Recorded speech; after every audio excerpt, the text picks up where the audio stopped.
देखिए विद्यार्थियों, प्रश्नावली 13 का अंतिम पार्ट 13.3 तक हम पढ़ चुके हैं। ये प्रश्नावली है आपके 13.4। इसमें 5 एक क्वेश्चन दे रखे हैं। अब 13.1 से 3 तक तो हमने जो आकृतियाँ पढ़ी थी, गन, गनाब, शंकु, कोला, बेलन। अब इसमें एक नई चीज़ आ रही है, जो छिन्नक लिखा हुआ शब्द मिल रहा है आपको। तो आप समझ सकते हो कि ये 13.4 प्रश्नावली का प्रश्न पूछा गया है। छिन्नक क्या होता है? जैसे आपने बाल्टी देखी होगी, गिलास देखी होगी, ये आकृतियाँ ऐसी होती है जिसमें ऊपर वाला वृत्तीय सिरा और नीचे वाला वृत्तीय सिरा दोनों में अंतर पाए जाते हैं। एक बड़ा होता है, एक छोटा होता है।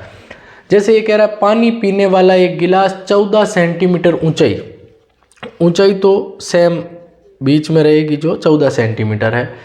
इस शंकु के छिन्नक के आकार का, यानी शंकु था ये, लेकिन छिन्नक बना दिया, अगर एक और वृत्त बना दिया, शंकु को काट दिया बीच में से, तो दोनों वृत्ताकार सिरों के व्यास 4 सेंटीमीटर और 2 सेंटीमीटर है। तो ये बड़ा जो ऊपर वाला वृत्तीय सिरा है, इसमें 4 सेंटीमीटर का हो जाएगा 2 सेंटीमीटर त्रिज्या, और इसकी त्रिज्या हो जाएगी 1 सेंटीमीटर।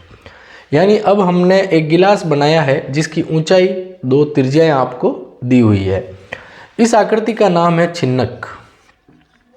अब आपको कहा है इस छिन्नक का, यानी इस गिलास की धारिता बताओ, आयतन बताओ। तो छिन्नक का आयतन का जो सूत्र होता है, जैसे आपने पढ़ा होगा, शंकु का आयतन का सूत्र होता था 1/3 पाई r स्क्वायर h। ये शंकु के आयतन का था। अब इसमें r 2 बार है ना, इसलिए यहाँ तक तो सेम सूत्र रहेगा 1/3 पाई। r 2 बार है तो पहले बड़ी r का स्क्वायर कर दो, फिर प्लस छोटी r का स्क्वायर कर दो, फिर दोनों का गुणा कर दो, बड़ी r गुणा छोटी r। और h इधर भी लिख सकते हैं, आगे भी लिख सकते हैं, कोई फर्क नहीं पड़ेगा। अब 1/3 का 1/3 पाई का मान 22/7, बड़ी r का स्क्वायर यानी 2 का स्क्वायर, छोटी r का स्क्वायर 1 का स्क्वायर, बड़ी r गुणा छोटी r, और h आपके 14 दी हुई है। 7 से 14 कट रहे हैं, एक बार मैं मान वापस लिख देता हूँ। 1/3 22/7, 2 का स्क्वायर 4 प्लस 1 का स्क्वायर 1 प्लस 2 का वापस 2 गुणा 14। 4 और 1 5, 5 और 2 7, 1/3 22/7, इनकी प्लस करने पर 7 और 14, 7 से 7 कैंसिल हो गए। अब बचा है 22 × 14/3।